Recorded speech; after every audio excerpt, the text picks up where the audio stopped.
and the session will from now on be recorded. I guess there are not too many people here. Would you two like to see everybody for at least a brief spell so that you know who you're dealing with? Right. Yeah, I guess we can do that. So keep your microphones still off, but everybody switch on their cameras, and then the panelists can actually see who they're dealing with. Well, this is what we usually get in the lecture hall, which I immensely prefer to this situation. But today, because we're all in different places, we figured we'd rather do it this way. From next week on, the lecture series will go back to the actual lecture hall. Should you want to participate physically in the classroom in one of the lectures in the future, I need notification beforehand. I can then make you a tutor in the class, and that gives you the actual right to be there. Now, other than that, if you're just students, we get in trouble because of the corona restrictions. The place is big enough. I mean, 1098, about 400 people can sit in there. So we, even under corona conditions, we could accommodate something like 30. And we are not going to fill that contingent, I'm pretty sure. But already last semester for the survey of American literature, I had this, I ran it along this system that I had students wanting to participate come in. It's also easier for the lecturer if there are at least 2, 3, 4 faces whose expressions you can read, and you can see whether you're talking complete bullshit or they fall asleep and roll off their chairs and things like that. So, 1, 2, not everybody's switched on yet. Technically, there should be 3 pages full of people. No, many of them are just names. Anyway, the election, well, we announced this as after the election, which is obviously not what's happening. The election is still going on and likely will be going on for a while. Many of you may not be aware of the fact that it's not just these states that are still uncalled for, that are still counting. All of the states are still counting. There's no system like in Germany, in the United States, where you have ein vorläufiges amtliches Endergebnis is the German term. Usually about the morning after, but it's the news agencies and news stations calling the results for one or the other state. It's just that in those states that are now solidly red or solidly blue, the differences were so vast that it was clear that by a certain percentage of votes counted, there wasn't a chance that the other party would be able to catch up. And we are talking not just minor differences here, like 1, 2, 3%. We're talking vast distances, like 70-30 in some places. And in many states, that's also the internal division. Gerd Fielner and I had a look this morning at the state of Georgia, and the blue spots are where the university cities are, and the rest of the state is solid red. Which will be one of the things that I hope my 2 fellow panelists here will be able to enlighten us on a bit more.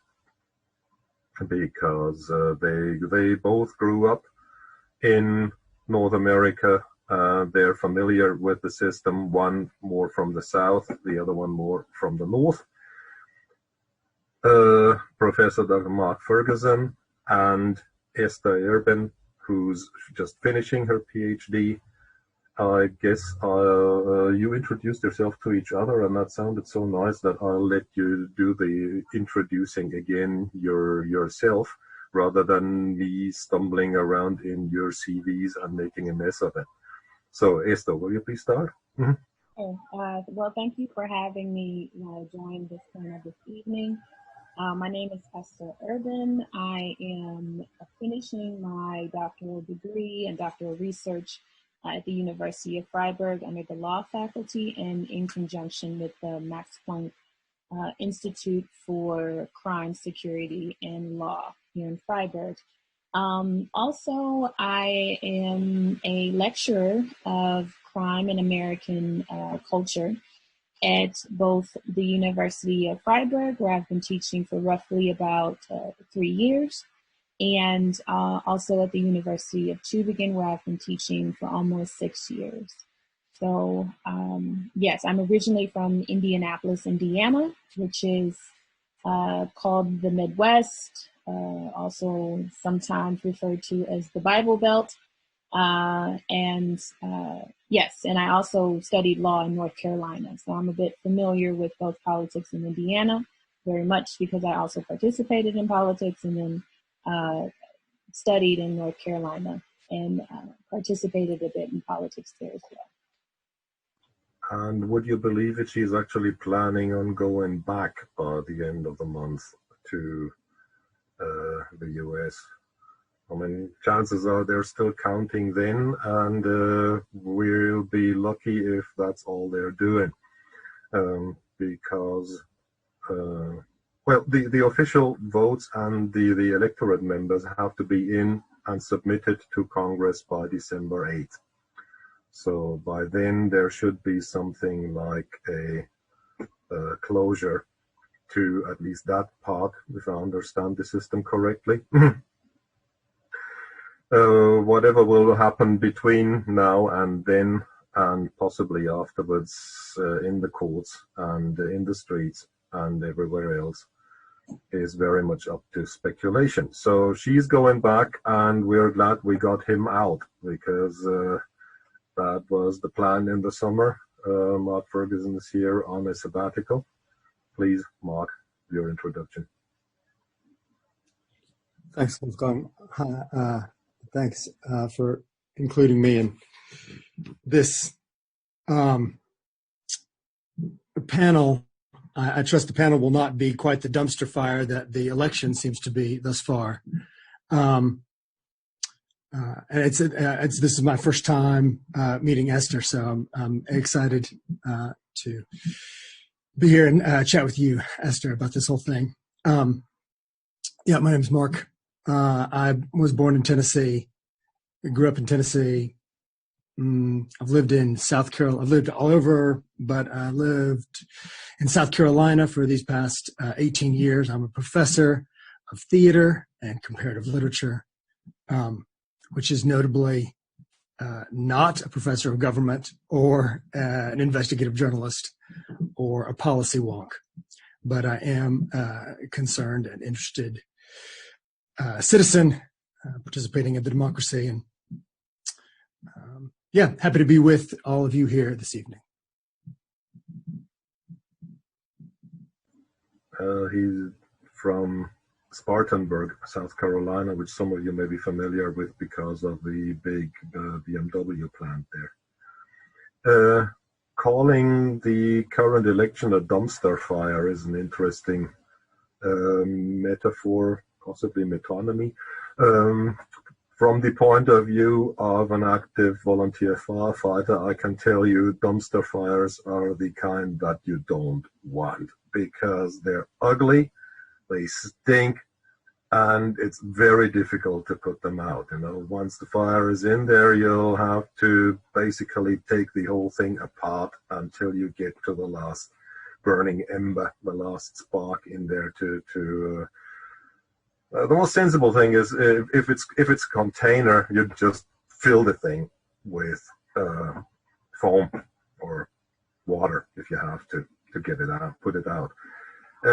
Not a fat chance that we can do anything about that in relation to the U.S. elections. Last one that was this close was in 2000, when there was this situation between Gore and Bush, and I remember one witty repartee at the whole thing in the sense of Walt Whitman, where it said, "Oh, Captain, my Captain, the frightful journey is done. We've counted and recounted, and nobody knows who's won."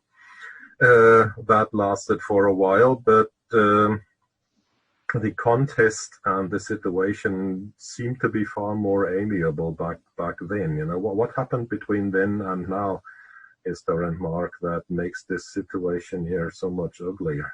I mean, both of you were kids then, but you possibly remember the 2000 situation, and as opposed to the one now. Well, I definitely remember 2000, both from a cultural perspective and a legal perspective. And well, my parents are also very involved in community activism, organizing, and politics as well. So I remember following these things very closely during this particular election. And there are a lot of similarities in my eyes between the contest between Bush and Gore. One being that Bush was supposedly a very unpopular president, especially due to the war that was started during his presidency and the conflict over that, in addition to other things that Bush was not so looked upon favorably. And then also Al Gore being the former vice president of Clinton, and I would not necessarily say he was the type of character or had the same level of enthusiasm from popular culture, from the population, as Bill Clinton did, as far as interest in, as far as interested voters might have seen. And so when the election began, I think people really thought that Al Gore was going to do a lot better than he did. And this is the case with Biden. A lot of people thought Biden was going to be doing a lot better, but it's a close race. And so this is something that just feels very familiar. And I think it's likely getting ready to be a similar battle in the courts, especially with voter, with counting. Now, of course, the biggest difference is that I think Trump's character outweighs everyone's from every president since, Bush, and definitely since this particular election.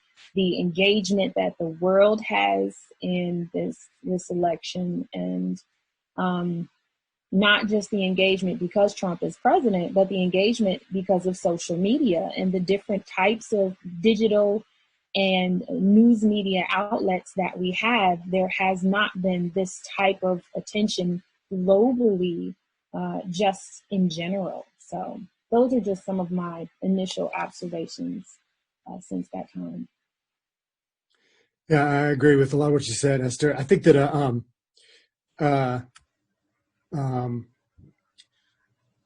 ultimately in 2000, the Supreme Court handed Gore the victory. Bush.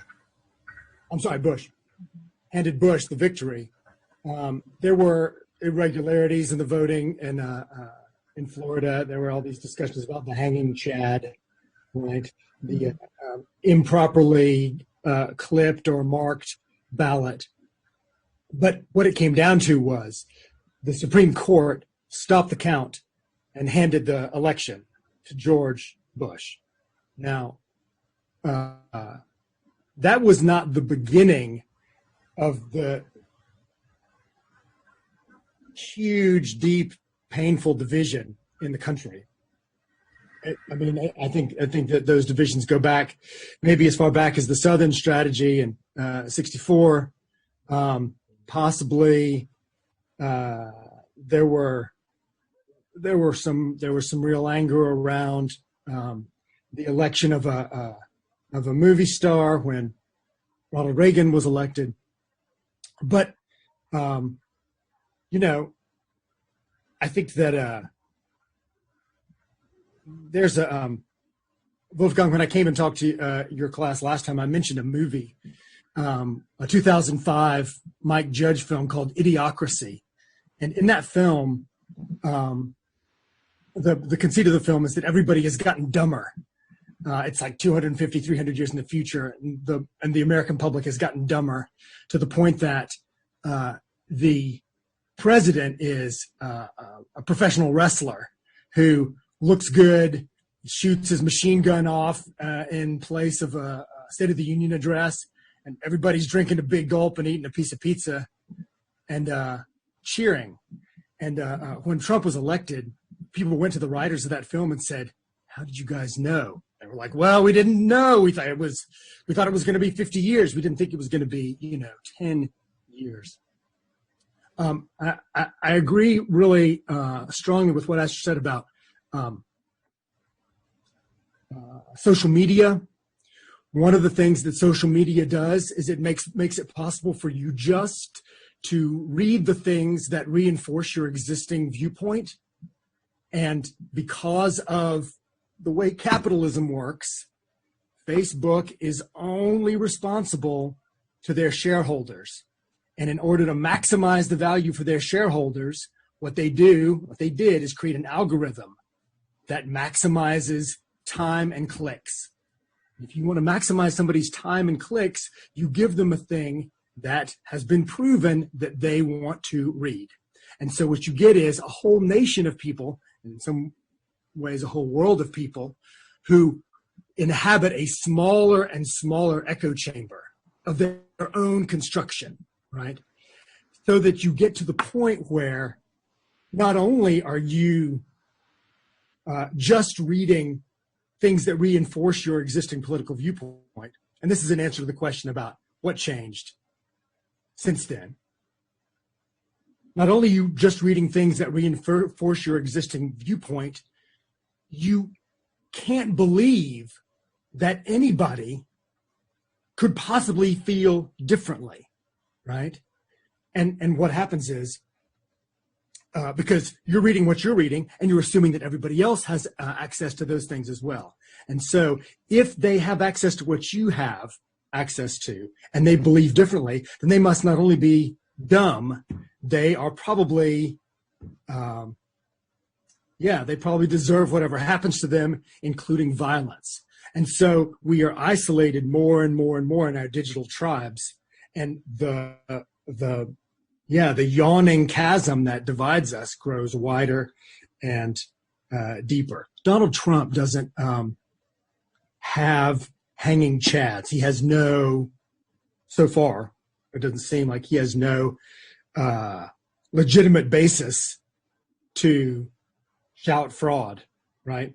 Regardless of the fact that he is doing it often, about 4 times an hour since the election.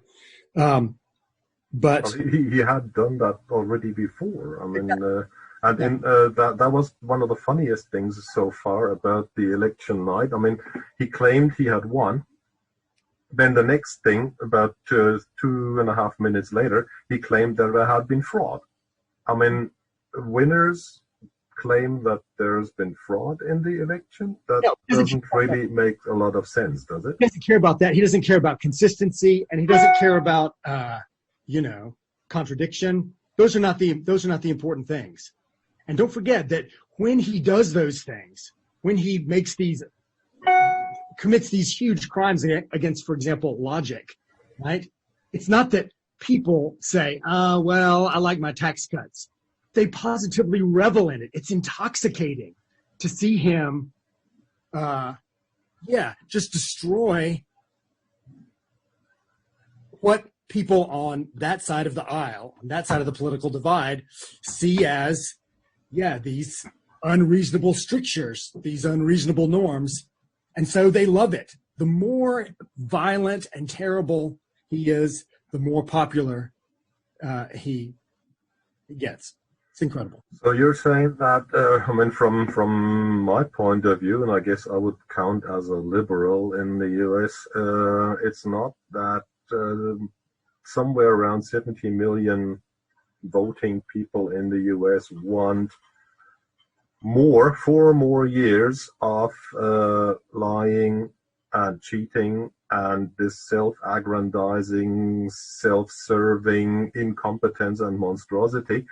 But they actually they revel in it. It's not as if they're in a state of denial about this, but that this is actually of assets from their point of view. I wouldn't quite say that. I mean, I think, first of all, Trump voters, just like or Democrats and Republicans, are not a monolith. I think people have vested interests in different parts of these political candidates. People who voted for Trump didn't necessarily just vote for Trump. Some people voted anti-Biden and anti-Kamala Harris. And so I think on both sides, you had a battle of the lessers. So you had people on both sides that were saying, okay, Trump is much better than getting, Biden, who's likely to die within months or even years, and then hand the presidency to Kamala Harris, who we don't like very much either. And then you had people who voted for Biden that didn't necessarily agree with the Democratic platform or progressive ideology. They just did not want Trump. And so I think, on the national level, it looks like on the federal level in these elections, you really do have a lot of people that were anti-Trump and a lot of people that were anti-Biden. If you look at voter patterns for some of the down ballot races, you see that there's a little bit more diversity in the way people are looking at things. For example, Florida, who Bush carried, also voted for a minimum wage of $15 an hour. You had a record number of LGBTQ politicians nominated, and this was in the same state. So there's some intricacies into why people pick Trump opposed to the reasons why they might have not voted for Trump or might have voted for Biden instead. I don't disagree with you. I mean, there were a lot of anti-votes, right? A lot of anti-Biden, a lot of anti-Trump. And yeah, the point about, Florida passing that $15 minimum wage with 60%, 60% of the voters voted for that. And, I think it was Fox News exit polls had 70% of the people backing government health care and big majorities also for climate change action. What the Democrats ran on was a sort of vague and sanctimonious soul of the nation thing, right? They could have run on those important things, right? Healthcare, climate change, minimum wage, kitchen table issues. But Biden ran almost exclusively as nice guy, also, and importantly, not Trump. Not Trump. That was actually what I had been criticizing for a while. The extreme focus on not Trump and coronavirus, which I don't think is playing that much of a role actually in the life of most people. I mean, it doesn't play that role here either. And in fact, in terms of seeing Hollywood movies like Outbreak or even Contagion, which is a bit closer to what might feasibly happen, people might feel cheated out of their pandemic at the moment. There are not tens of thousands of people who died and who are lying in the streets, in fact, and then there are thousands more every day, and there's no rioting, and there's no complete breakdown of the public system.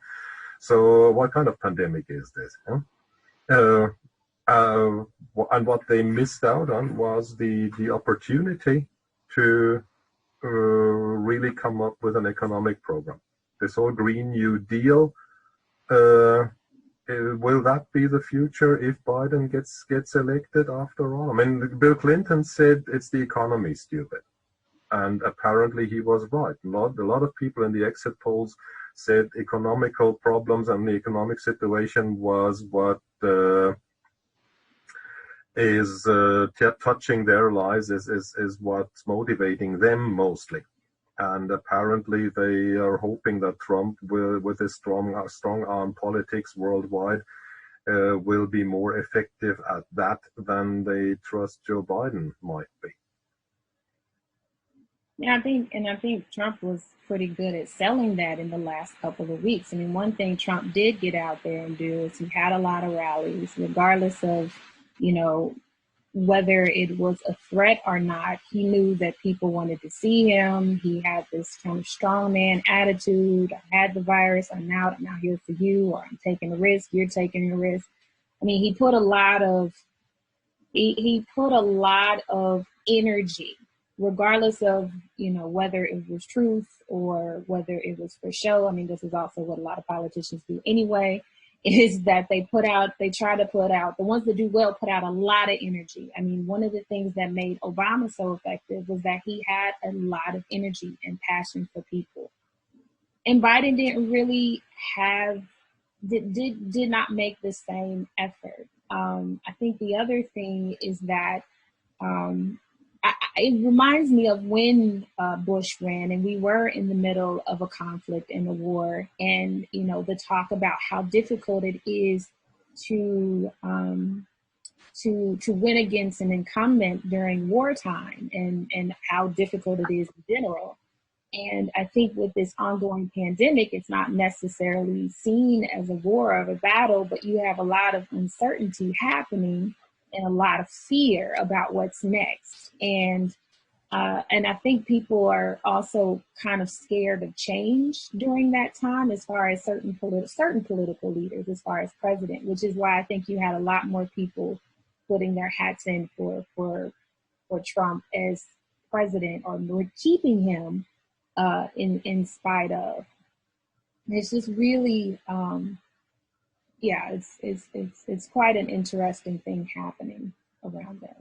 Yeah, so I got to tell you, Esther, I don't disagree with you that people like that they're hesitant about change, and I also cannot disagree that your man Biden, he might only be 78, but he looks and acts like he's 115.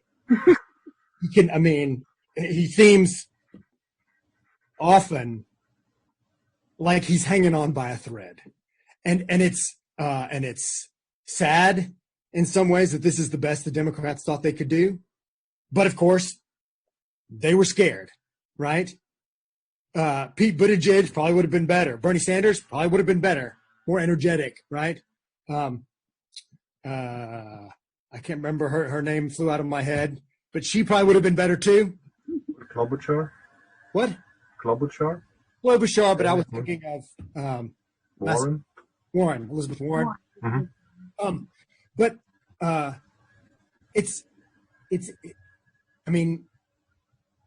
think it bears some scrutiny that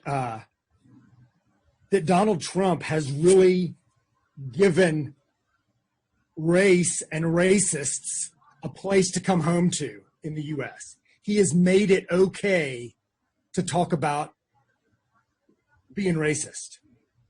When you say there are good people on both sides in Charlottesville, regardless of how you may want to elide what that possibly means, what it means to the people that are listening to him is Trump loves white supremacists. I got to keep on doing what I'm doing, right? Proud Boys, stand by and stand down, stand down, stand by. And the statistic that I saw today was that 86% of the people that voted for Trump were white. 86%. It's an overwhelming majority. Yeah, but he got more votes from Latinos. He did. And from African American males than how studly and powerful he is. than he did last time. Is that just the macho type of gorilla thing? Nope, not at all. Not at all, because Kamala Harris is a former prosecutor of California, and she put a lot of black men into prison. She was very pro-police. Biden is the author of the 1994 crime bill, which put also a lot of black men into prison and fueled a lot of the mass incarceration machine.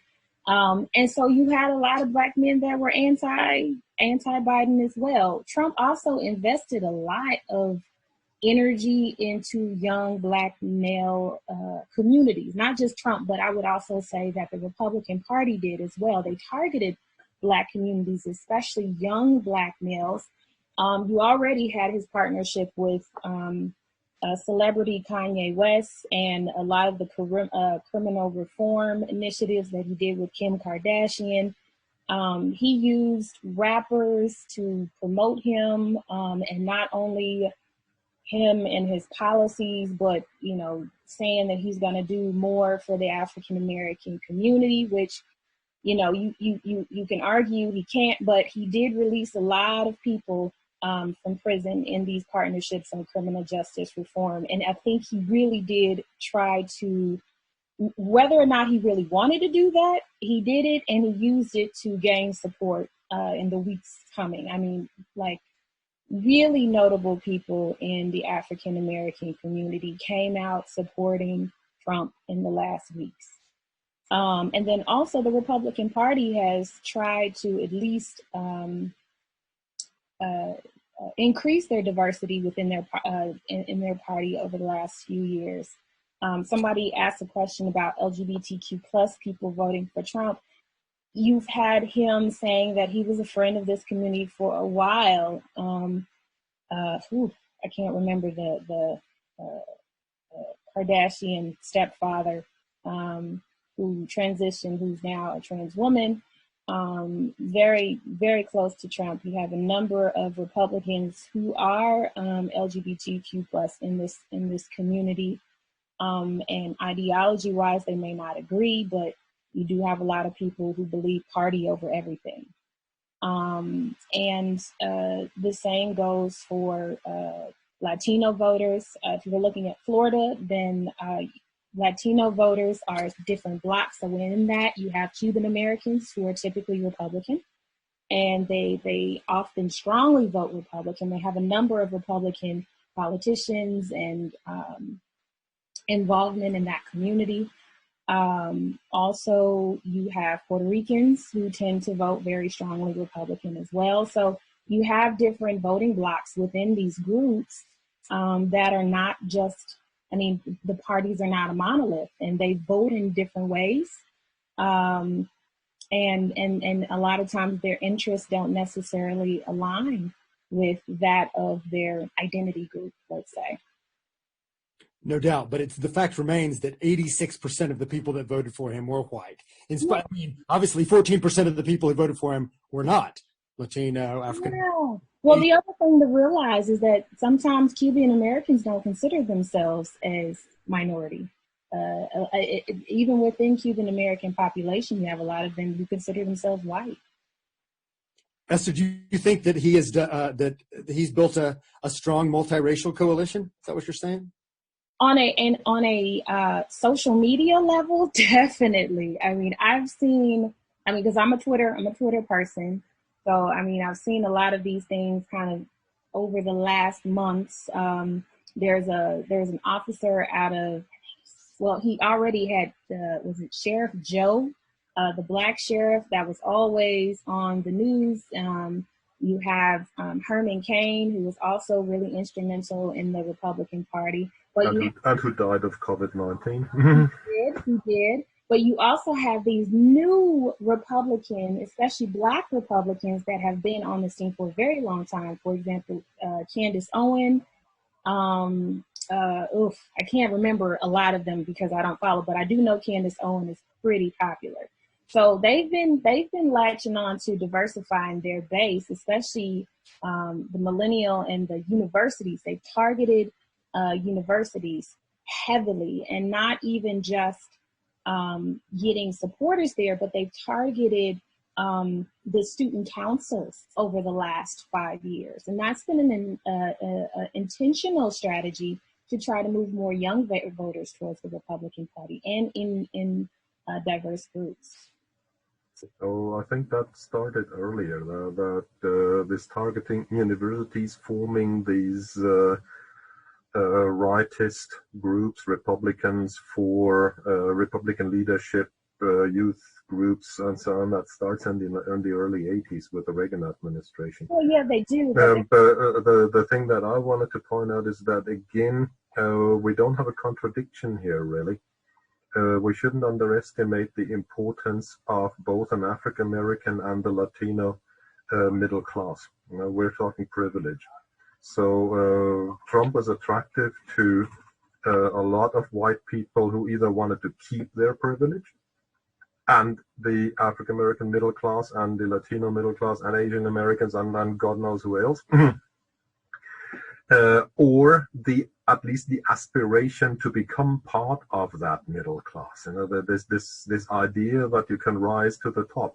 I keep talking about this guy that I met, and this is 25, 30 years ago, who told me that he was pre-rich.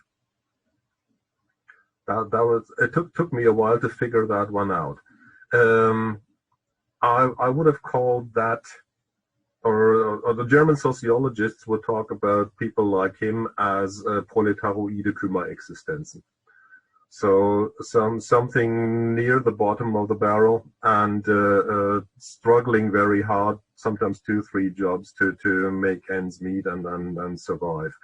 But he had all these schemes, and he had this invention, and he needed an investor for that. And so he was pre-rich. He was going to be rich sometime soon. And I guess by now, and seeing Trump being elected in 2016, this guy came back to my mind, and 2020 reinforces my belief that it is the economy, stupid. You know, where we have to look at these people who are hoping very hard that somebody will take notice of them, that somebody will be their advocate in this system, that somebody will be on their side, speaking their language, and somehow being their representative in these elite circles. This elitist attitude in Washington, the Hillary Clinton's unbearably stupid deplorables that she talked about in connection with these pre-rich people. You know, all of that, the idea that I'm not being seen, I'm not being heard, nobody is paying attention to me, that you get with a lot of people in the Midwest if you talk to them there. That's probably going a long way towards an explanation of why people voted for Trump, even though objectifiably it's against their own better interest. But that's where the algorithms and the bubbles come in, that there is no objectifiability any longer, at least not from their point of view, because they are getting their information and they think that's it. You know, there isn't anything else. Well, somebody yelled at me the other day, do your own research, which is a great statement to tell a professor whose very job is based on doing his own research. What he meant, obviously, was look for a bubble that fits you. You know, look on Facebook until you find enough other people that believe the same crap you do. That's what's called research these days. So objectifiability, you know, that's where we have a problem on the one hand, and then this what is the economic situation that people are in, and how hopeless must they be to continue in this thread, even though the last 4 years, has anybody really benefited from Trump's presidency except the those that already had the money beforehand. The coal industry lost more than 1,000 jobs in West Virginia and Kentucky. And I wouldn't know of any big car plants having come back from Mexico or where they went. BMW is still there. Can you tell us more about that? Well, I know the industries have definitely changed. I mean, corporations got more benefits, and I mean, we weren't necessarily going to get the car industry back or the coal industry, but tech exploded, and tech jobs have really been filling in a bit of the economy over the last 3 or 4 years, and really exploded over the term of the pandemic. I mean, you had Amazon that increased building warehouses, you had Uber pick up. Google has just oozed everywhere. And these are all American companies. The areas that were heavily reliant upon those outdated industries, I'm not sure. I cannot say that they have not benefited, but I do know that there are industries that have replaced the outdated industries, and the U.S. is moving into tech. We're just moving into tech. I know Amazon has fulfilled a lot of those blue collar jobs. There's an Amazon warehouse just about everywhere. And then I think they're doing some research to see, what has Trump voters benefited from over the last years. I think if you ask Trump voters, especially in those areas, it might be surprising how those areas have changed. I mean, companies have gotten bigger and merged, stores.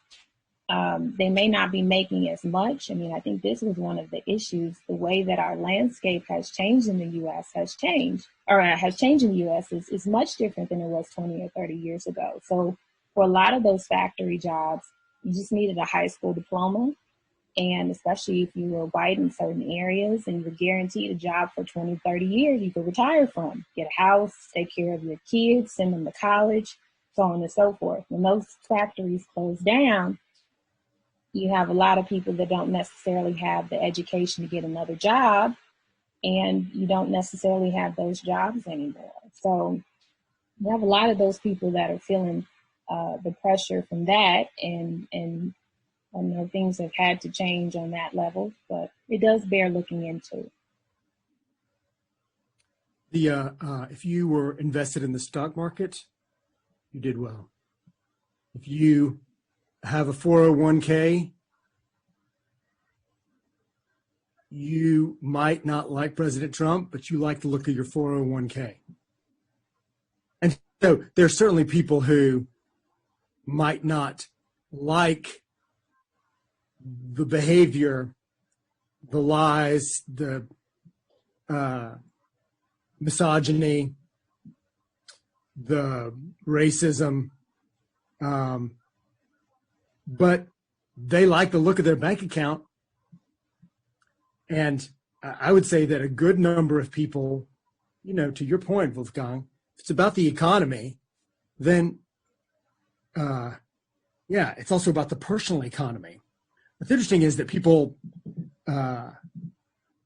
did not, as it was suggested perhaps before in 2015, hold their nose and vote for Trump because they thought that his economic policies would be pro-business and that he would cut taxes, and you take the good with the bad, or you take the bad because you're the summum bonum, the greatest good is the tax cut and the deregulation, the more dough in my pocket.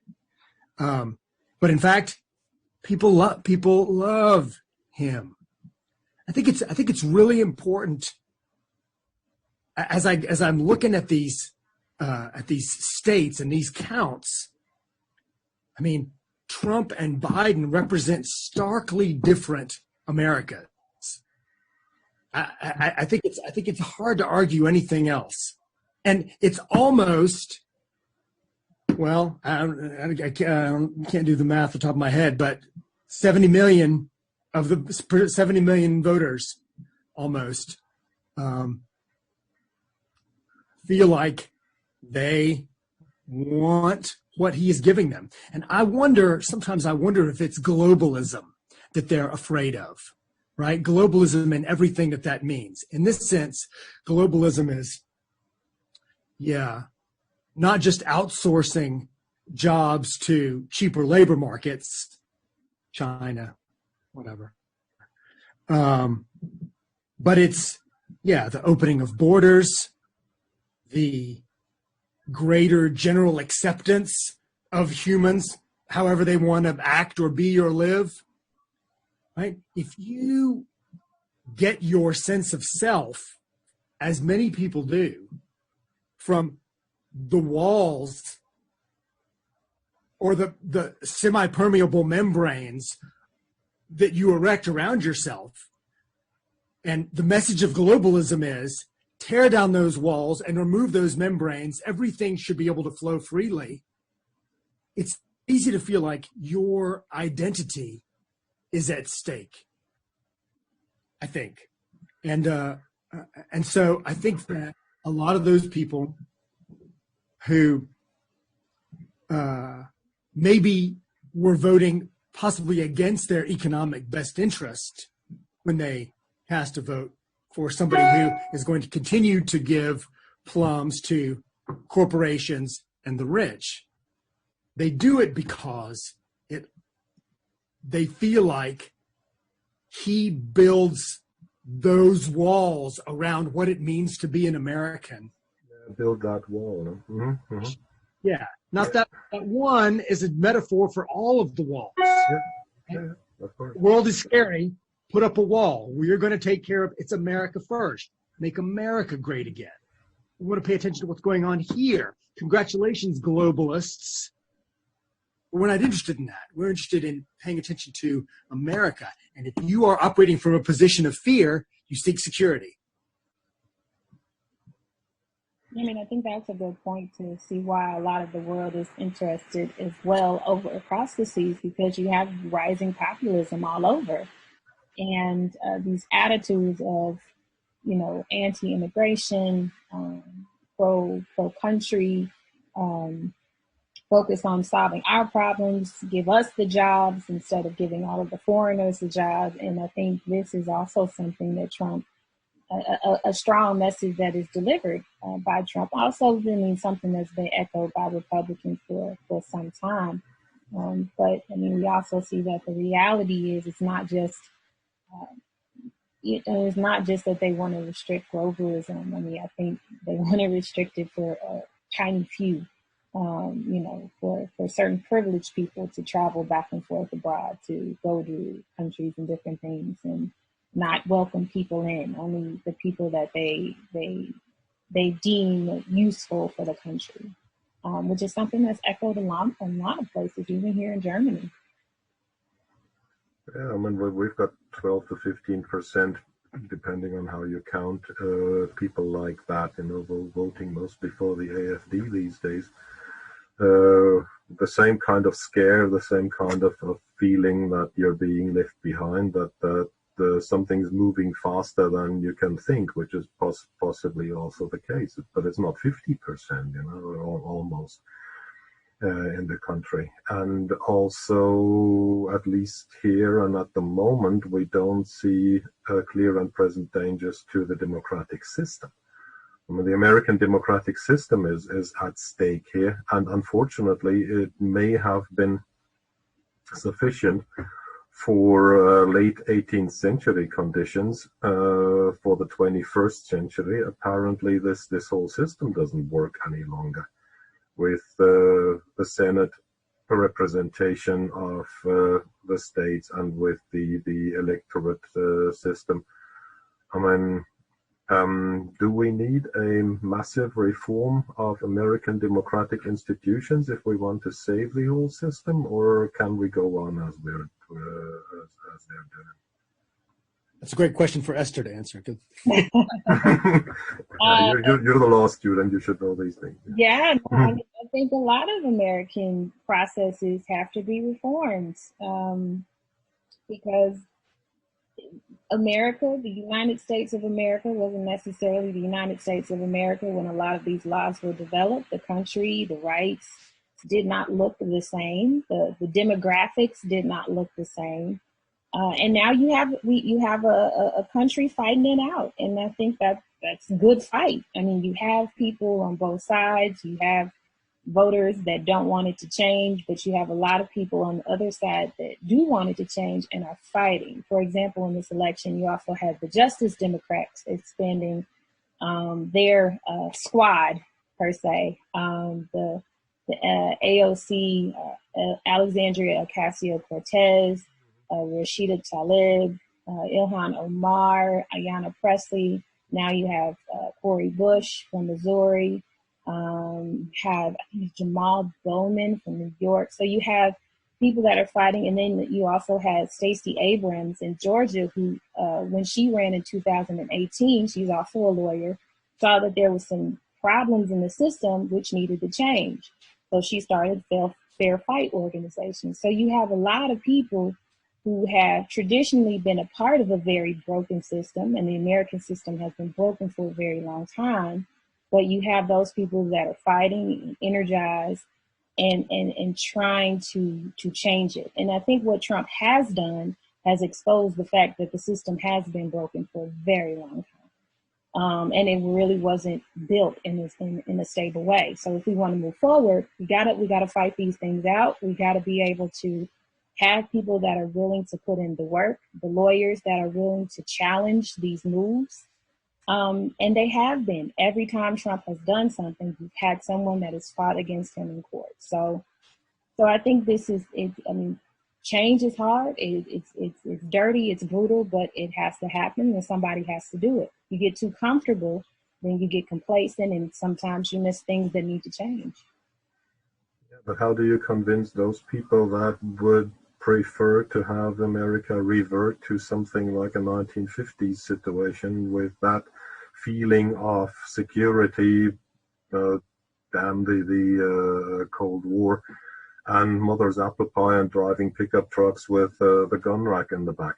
I'm trying not to sound too deprecative of these people. I'm other than many of my colleagues, I know some of them. I have a foot in both worlds, being a professor and being a fireman. I served in a volunteer fire department when I was in Oregon in 2012. I'm pretty sure most of these guys voted Trump, and I won't hold it against them because they are among the ones that feel not heard, not seen, constantly sort of scraping to make ends meet.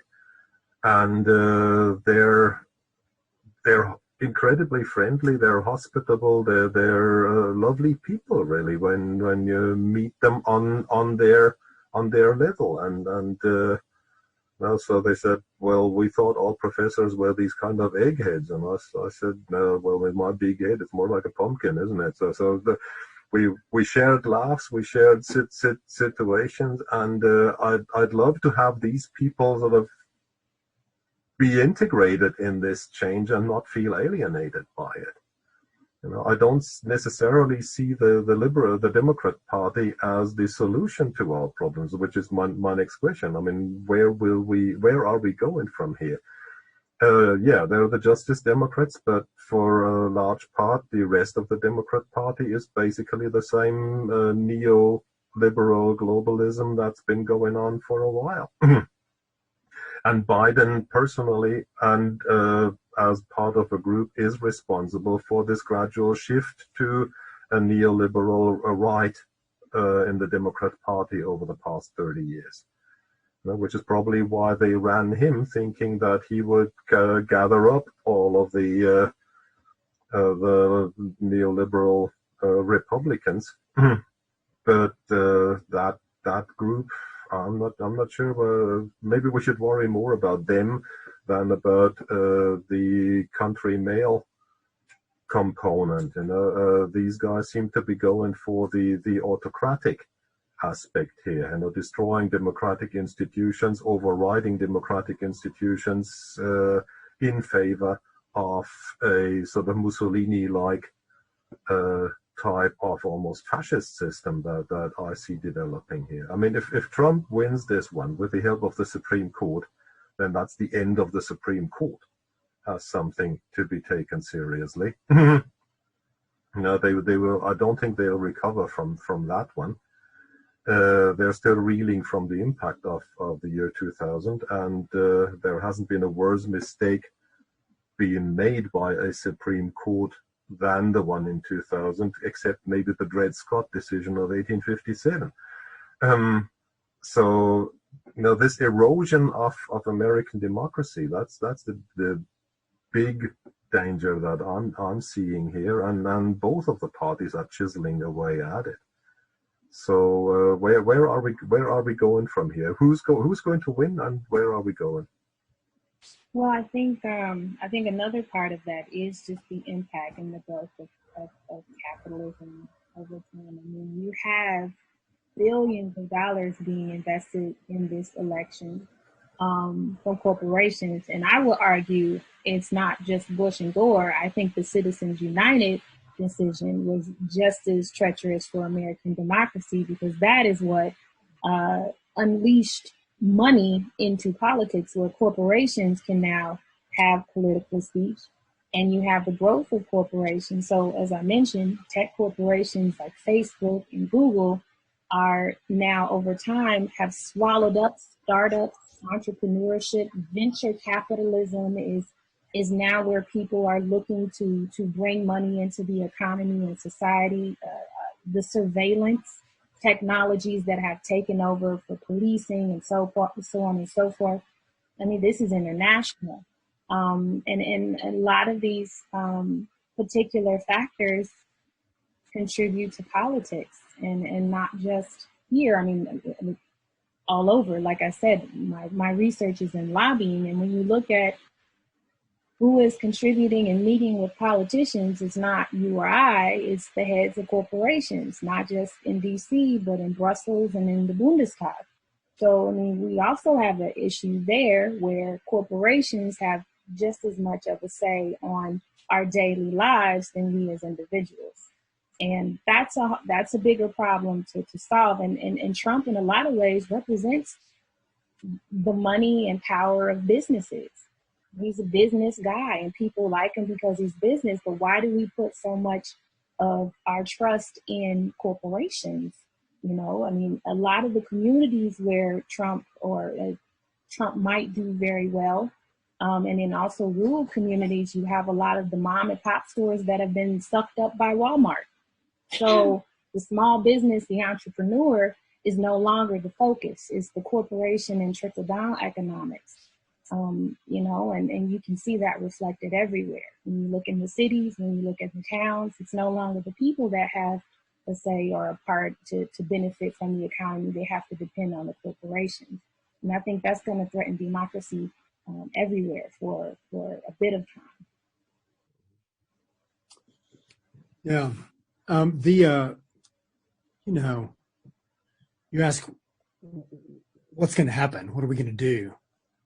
Is the gap going to widen even further than it is at the moment? I mean, Trump's not a particularly successful businessman. He's just sort of showcase type, somewhere between. Who was that? There's a history of confidence men in U.S. history, economic history. And somehow Americans seem to love them all the way back into the 19th century. Somebody comes up with a scheme to defraud people out of their money, and everybody else seems to be thinking, I wish I'd had that idea, rather than see this as deeply unethical. So that's where Trump comes in. P.T. Barnum only for the economy. And so is that going to continue, or are we going back to some sort of, is Joe Biden a sort of honest Joe type who will reintroduce honesty and sincerity in politics? If Trump is elected, he is going to continue with his deregulation game and his dismantling of governmental structures. More acres of protected national forest and wilderness areas will be opened for drilling and fracking and logging, because the way you keep score is money, right? And that's how he is. That's how he has been successful, by keeping his eyes on that financial prize in that way.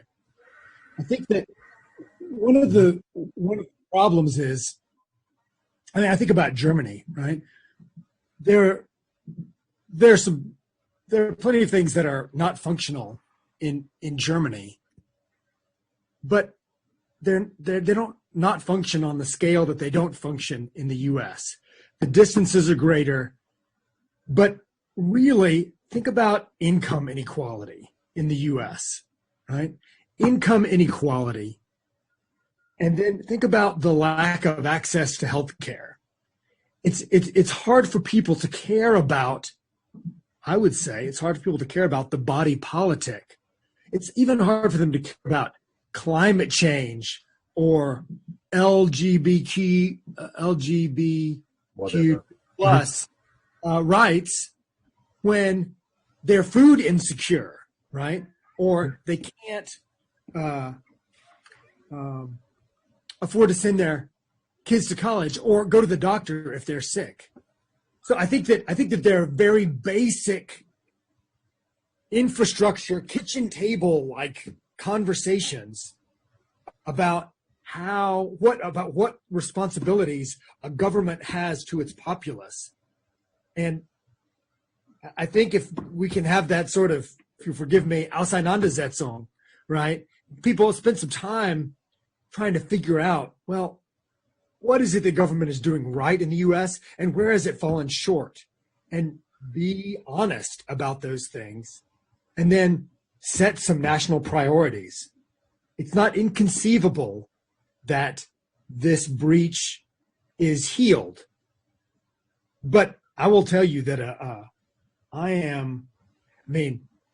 so there's the liberal idea, and then there's the radical idea, right? The liberal ideal is, well, things need to change, but we can keep the existing structures intact, and we can use the courts, and we can lobby, and we can do whatever we want. The existing structures will be maintained, and we will slowly turn the ship back in the right direction, or in the right direction in the first place. The other idea is the radical idea, this idea that the whole machine needs to be dismantled and reassembled from the ground up. Yeah, that sounds like Mikhail Bakunin. I have my doubts about that one. I don't think it's possible for the nation as we now know it to withstand that. Yeah, well, we haven't really talked about the environmental issues, but I guess that's a moot point. We probably all agree more or less that another 4 years of Donald Trump would spell disaster, and on a worldwide scale for in terms of environmental issues. And we can't afford that. We need a responsible government taking care of that. I'd hate to rely on the Chinese to be the ones that actually save the earth from frying up. You know, my wife was in Australia this past spring, and when the pictures she came back with and the narratives she came back with, what we saw here on the news wasn't half the story. The millions and millions and millions of animals this cost this past year. And Australia, if this continues, in 20 years will be in large parts uninhabitable. So will be parts of the southwestern United States. I mean, something like Arizona, Nevada, Southern California, that'll be game over. You'll maybe be able to live under a sort of artificial roof or something, but that's it. So that needs to be addressed, and that needs to be addressed fast and efficiently. I'm not seeing that actually with either one of the parties. Only Trump will definitely make things worse and encourage others to follow his example worldwide. I don't mean to be negative. Yeah. I don't think that ship might have sailed. I don't think that there is, short of, humanity banding together because we see the asteroid coming. We see the asteroid coming and we're still unwilling to, No, it's like with the coronavirus. You don't see the asteroid coming. You don't see how this will develop simply because we are not hardwired for this kind of long distance thinking. If this was happening right here and right now, then we might want to do something about it. But that was another thing. The state of denial in which a large part of the Australian population seems to be locked, while their ass is frying up already. That's another thing that I find basically incomprehensible. And maybe I should have a panel with some Australians here. Speaking of which, I'd like to open this up now a bit. I know there are other Americans who are probably already sort of gnawing their fingernails, wanting to say something. I'm not sure. Do we have I don't see that now even for myself, the function where you can raise your hand on the participant list here. Damaris, do we have that? I don't think so, but I would propose that you just post a sign or a star into the chat, and then we have kind of a Redeliste. And then we can just... okay, we do this via the chat. That's something. It's also easier to keep the overview of who wants to say something. Okay, so get this file in the list out of the way. And look at the chat. There has been a chat going on the side. I'm not sure. Esther and Mark, can you see that also? Mm-hmm. Yeah. Some people discussing globalization, and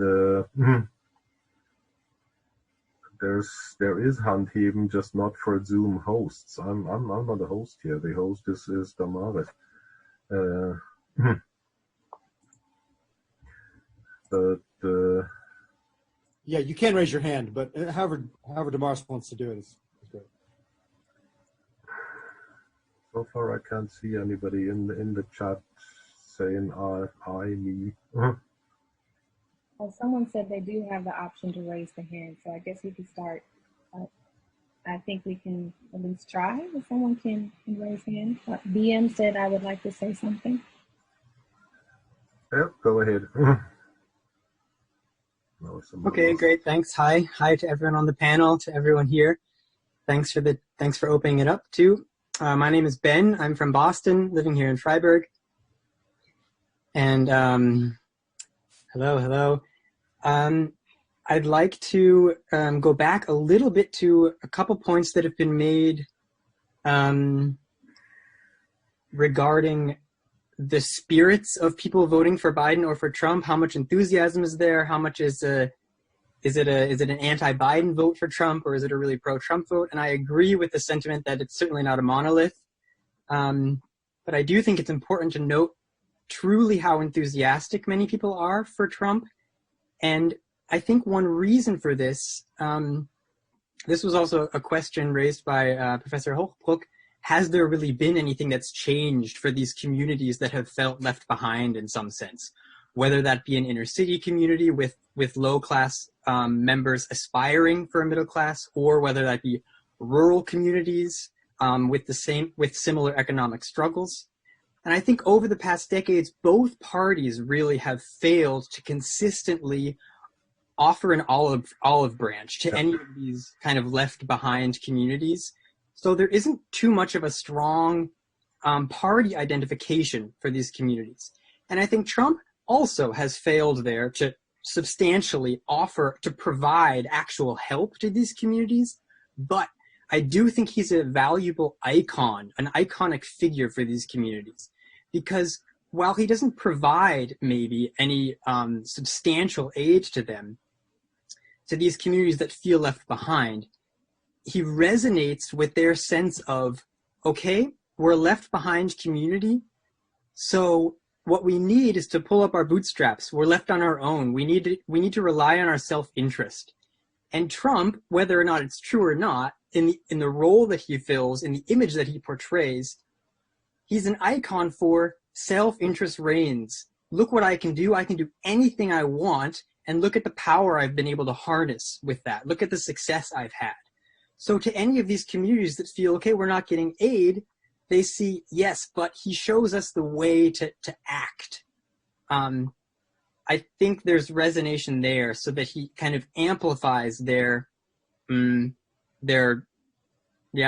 for him, or their inclination to vote for him. Yeah. Okay, that's that. Yeah, Mr. Morris, you're actually echoing here what I've been thinking for a while. Also, the self-interest thing, self-aggrandization, self-interest. Unfortunately, there's not even a verb in American English to go along with the abstract idea of solidarity. So Trump, just like the Democrats, is not bringing people together. I mean, what you're saying, there's this pulling yourself up by your bootstraps. I mean, this could possibly be done as a community. Esther, you've been working in sort of community organization, and the Justice Democrats seem to be the most likely group there to continue in that direction. But that will be a long and a hard way, because Americans have been taught over the past 2 centuries to look out for their own self-interest and nobody else's. And there are these pockets and remnants of that original Republican spirit that was a spirit of solidarity and of mutual aid and self-help, in the sense that you're doing something for and with each other. That's why I probably like these people in the fire departments, because that's what they are all about. But has that now been completely reduced to everyone for themselves and God against everybody? I mean, I think it depends on where you're from. I mean, as I mentioned, you have a lot of community organizing and grassroots organizations that have built up during the Trump presidency. And a lot of these associations have put new people, reformers in office. The biggest example that I know is the Real Justice movement, which has actually gotten a lot of progressive prosecutors into office. And I mentioned earlier Stacey Abrams and their fight organization. You always have had this spirit of, we have to look out for each other and we have to work together. And activism, I mean, this is how the Black Lives Matter movement came together. People working together, building something together, building a form of resistance. And so that spirit is still very much there, and it's very much in different communities. Now, these are not the communities that are often in the media, because this is not what sells. This is not what gets clicks. So this is also, I believe, why there is the appearance that Americans can be very individualistic. Now, you do have a lot of them that are, but when you are in community work, such as like myself, my family, my mom specifically, you get drawn to it. So the people that are helping each other pull up their bootstraps, they exist very much so, but they're not hot news. So you don't hear about them so often. Jennifer Howard, this is the evening for the Bostonians here. Yeah, so I'm Jennifer. I'm originally from southern New Hampshire, but like 45 minutes away from Boston. And I grew up more like white. Somebody said in a class earlier, white trash, very evangelical, very poor, 7 children, 1 income. And then I moved to Oregon and became a college educated coastal elite by accident. Now I live here. I thought, tagging on to what my esteemed associate from Boston had said about the enthusiasm for Trump, one of the things we haven't talked about today is the religious enthusiasm with the Tea Party and with the Christian right, and now merging with this sudden increase in fringe and conspiracy theories, most particularly QAnon, that has captivated a lot of the religious right, the Christian right base. I'd like to know if you guys would want to comment on the current state of the Christian right, and this new, exciting, terrifying blossom on its tree. Because honestly, like almost half of my family, actually my entire religious side of my family, is evenly split between, oh my goodness, what's happening with QAnon, to this is real, like this is real, truthful stuff. Yeah, I mean, one of the most fascinating Republican strategists for me is Paul Weyrich, who motivated and mobilized the evangelical right, and not only in bringing them into politics, but really making them their own political machine. For example, in Indiana, where I'm from, I come from a Black Christian family, but if you look at the ideology of the sect of Christianity I come from, it's not much different from, the evangelical white Christians. The only difference is the color. You have some of the same sentiment there, and the same effort. My mother listens to a radio station called Moody Radio in Indiana. And it has, you know it, Jennifer? Have you heard? Yeah, it is a machine. When I first heard this station, and it's the same radio station my mother has listened to for decades.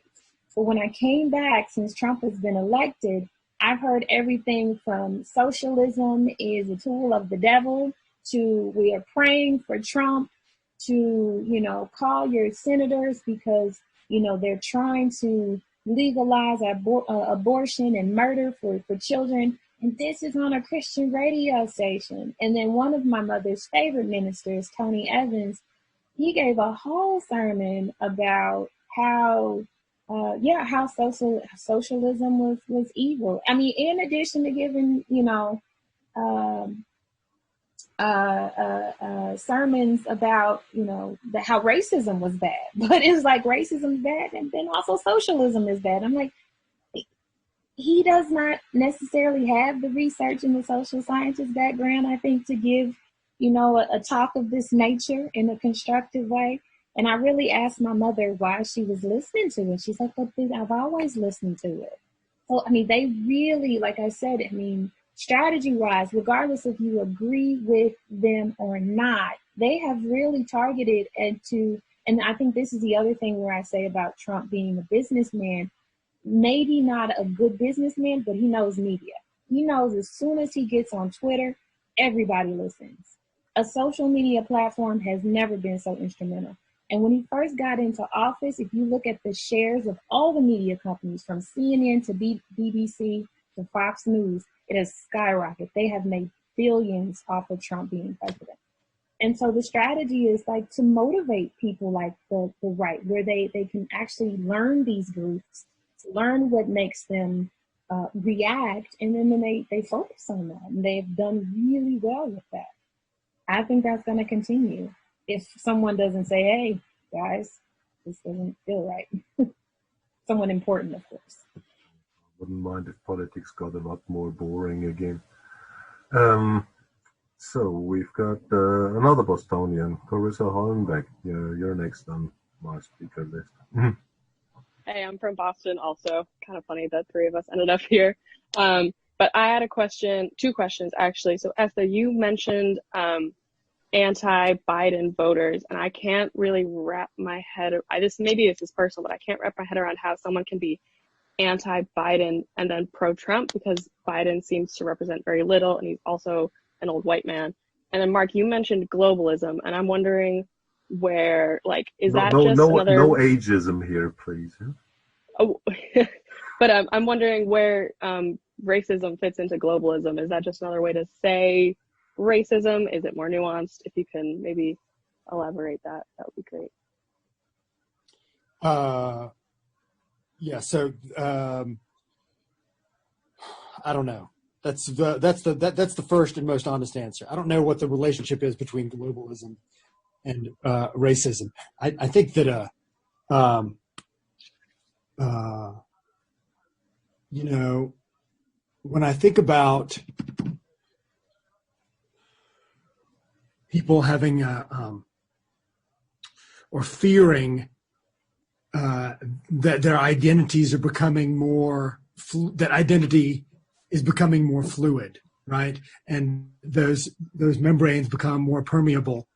I think about the tribal ways that we understand our group, right? And where those sources of identities come from, right? I mean, some people have said that Donald Trump really tapped into a lot because he made it okay to hate certain groups very publicly, right? He hates the same people I do, and in exactly the same way with the same derision. I'm trying to figure out this globalism thing too. I mean, really, my whole project here is to try and explain to myself what is it that these people are they motivated by fear? Are they motivated by greed? And if they're motivated by fear, what exactly is that? What do they feel like is at stake? What are they going to lose?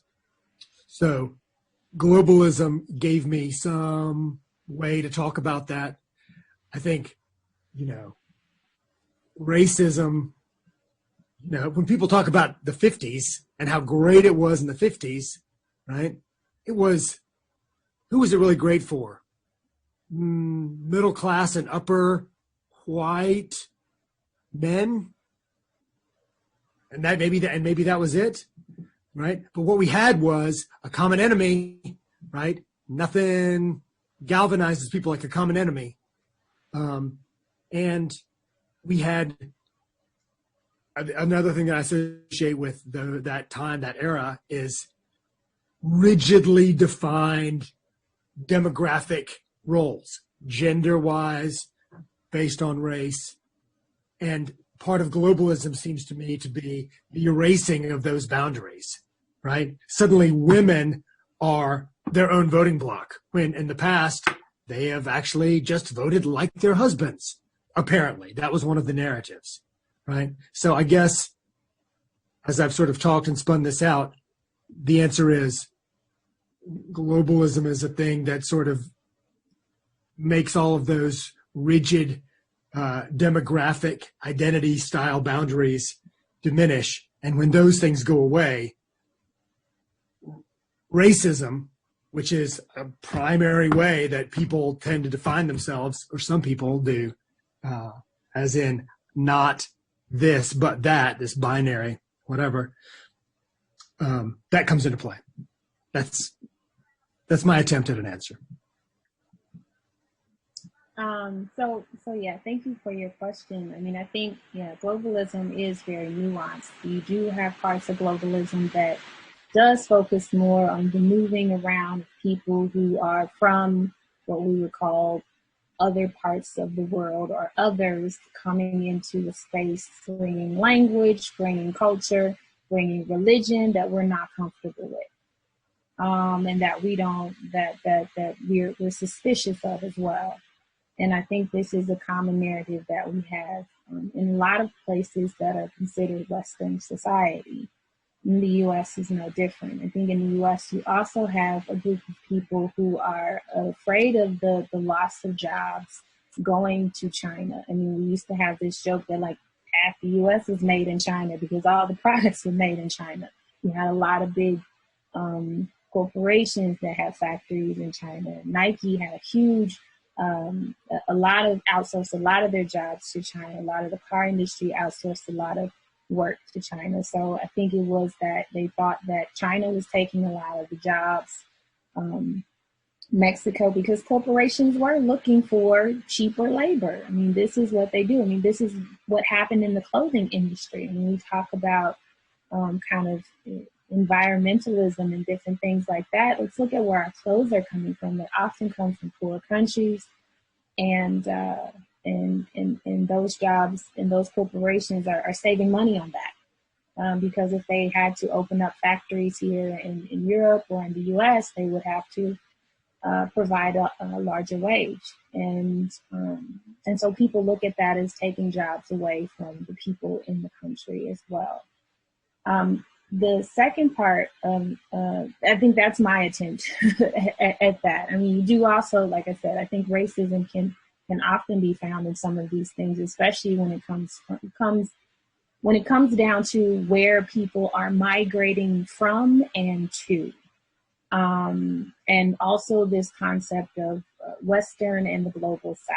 So those are issues that I'm very new to. I was introduced to these things in Germany, but I think they bear digging in very deep too, and they will provide some interesting answers moving forward, politically as well as internationally. As far as the anti-Biden vote, I saw that. I mean, I think that you have to really understand the different kind of generations that are also voting and the different populations that are voting. And then also the different sentiments around the presidential race. Like I said, you have one group of people that are anti-Biden because they think he is very old.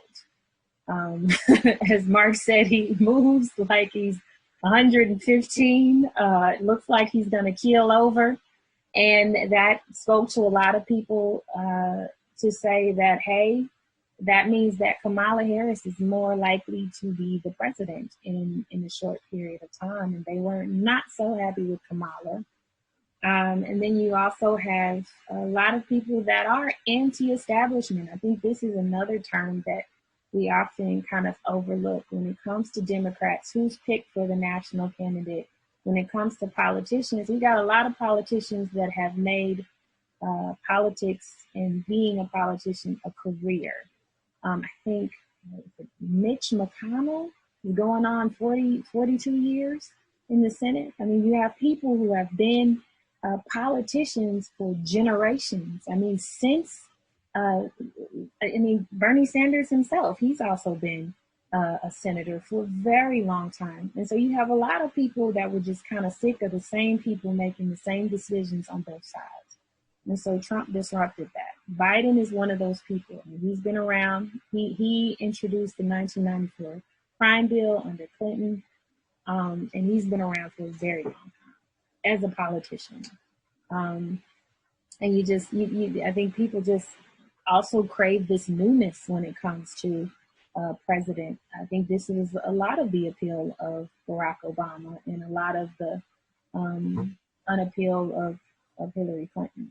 So, yeah, maybe it's not a good idea to have career politicians or politician as a profession. No, let's not forget that Angela Merkel, and I wouldn't have thought that I'd ever say something like this, but I'm really glad she is still the chancellor at the moment, and she was the chancellor throughout this year, but she wasn't a politician for most of her life. This woman was a scientist. And people, I think, need that sort of double perspective. And that was, of course, one of the attractivities about Donald Trump. I've got one more person on the list, Miss Dale. Don't tell me you're also from Boston. No, I'm not from Boston. I'm from a little village in Baden-Württemberg. So, yeah. What I wanted to ask, I have two things. The first thing would be, Esther, as you mentioned, LGBT people, and you mentioned that family member of the Kardashians who's transgender. Trump is having this explicit anti-transgender campaign. How could a person who is transgender accept that sort of thing I can't think of it, because Trump is trying to take away everything the LGBT community has fought for those several years, and is anti-transgender, and he is very transphobic. So what would make those people support him? So, I mean, so the person I was thinking of is Caitlyn Jenner. It is the, I guess you could say, stepmother of the Kardashians, who's very wealthy. I mean, if you do not have to worry about getting your health care because you have doctors that you can pay from your pocket, your interest is not necessarily going to be against those policies. And you have a number of people who don't have the same interest because they have money and wealth. And then you also have some people who feel like maybe that it's not him, maybe it's the people that are behind him with these policies, and he's friends with everybody, he welcomes everybody, and again, it's the establishment. So, I mean, it's really hard to say. You're right, that a lot of his policies have been anti-LGBTQ plus as well as anti-trans, but you have some people that just don't feel like that is enough of a reason to not vote against him because he's good for everything else in their lives. Good or bad for anything else. Let's have a last round of predictions here, prophecies. So far, the script of this election has been following exactly my gloomy predictions from about 3 weeks ago now. And one of the gloomier predictions I would make is if Trump manages to get into office, we'll have a military confrontation with China within the next 2 years. Possibly not on a grander scale, but on a scale that's big enough in the South China Seas, and particularly both sides will shy away from a major clash, as in start firing nuclear rockets at each other, but it will diminish the American influence and importance in the Pacific region even further, and this whole "Make America Great Again" will become more and more of an implosive device. As for Biden, I would like to risk a positive prediction that we'll get the Green New Deal started, and even though Mark thinks that trains already left the station, my recipe would be to head it off before it reaches the next one, Jesse James style. What do you think? What will happen? Within the next couple of weeks, within the next couple of years? I think for me personally, 2020 has been a surprise enough. And so I'm done with making predictions for 2020, given I didn't expect COVID or massive protests, anti-police violence. It's hard to say. It really is hard to say. America is a lot of things that are negative, but American is also very surprising. It can shock you. Famous last word. I mean, the in words of the X-Files, the truth is out there, right? The ballots are cast, right? And so they're either going to all get counted and we'll see what happens, or one of Donald Trump's legal challenges will prevail. I think that we can look forward to a recount in Wisconsin and probably Georgia. I just checked it. In Georgia, it is for 13,000 votes separating them. Joe Biden is 13,000 votes behind. I don't know how many votes are left to count. For Georgia, that's pretty incredible, isn't it? Mm-hmm. It's incredible. Nevada, we were supposed to know something earlier today. In Nevada, Joe Biden is up by also 14,000 votes. That is wild. There's much more voting to be counted. Only 70%, 76%. We'll see about Pennsylvania. I don't know. I hesitate to make a prediction for the same reason that I don't gamble on the NFL. Because when I put the money down, it ensures that The one thing, by the way, that's still missing from my gloomy predictions is the start of actual fighting. So not just rioting in the streets, but the rightist militia. I mean, will Trump unleash his goons if he's actually not the winner? He hasn't said that explicitly yet, but he has said that he won't accept a result if he's not the winner, and so that would be one of my actual fears. I mean, as a Civil War specialist, I've studied a lot of them, and this would be an unusual one, but not necessarily one that is an impossibility. That he would stay in power by sheer force. I don't think that's going to happen. I think that if he doesn't, I think that if he doesn't win, what he's going to do is set up shop in his hotel right down the street from the White House and continue to be a thorn in the side of America for the next 20 years. Yeah, we talked about that, the possibility of him trying to do a Grover Cleveland and come back next term. But I should hope that the Republican Party, once he's actually left the White House, will try to shut the door in behind him. But that's up to grabs. The Trump has been one of the grave diggers of American democracy, but another one certainly is Mitch McConnell, and there are others on a minor scale, even Joe Biden. We'll see what happens. Mark, you told me this morning that you'd rather chew glass than be in this situation again, which I put you in already 2 weeks ago. Thank you for being here, sort of being our guest and speaking to us. I love you too, so that's that. Esther, you get another chance, or everybody else here will get another chance to hear and see Esther speak in 2 weeks about the more of the legal background of this whole thing and the legal situation in the United States, which is exactly her field, as you know.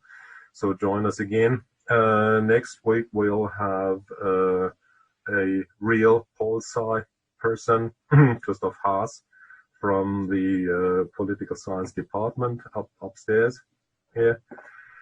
And I hope times will be less interesting, to use the Chinese proverb, soon, and more regular and more enjoyable for everybody. Thanks for being here tonight, and have a nice rest of the evening, everybody. Thank you. Take care.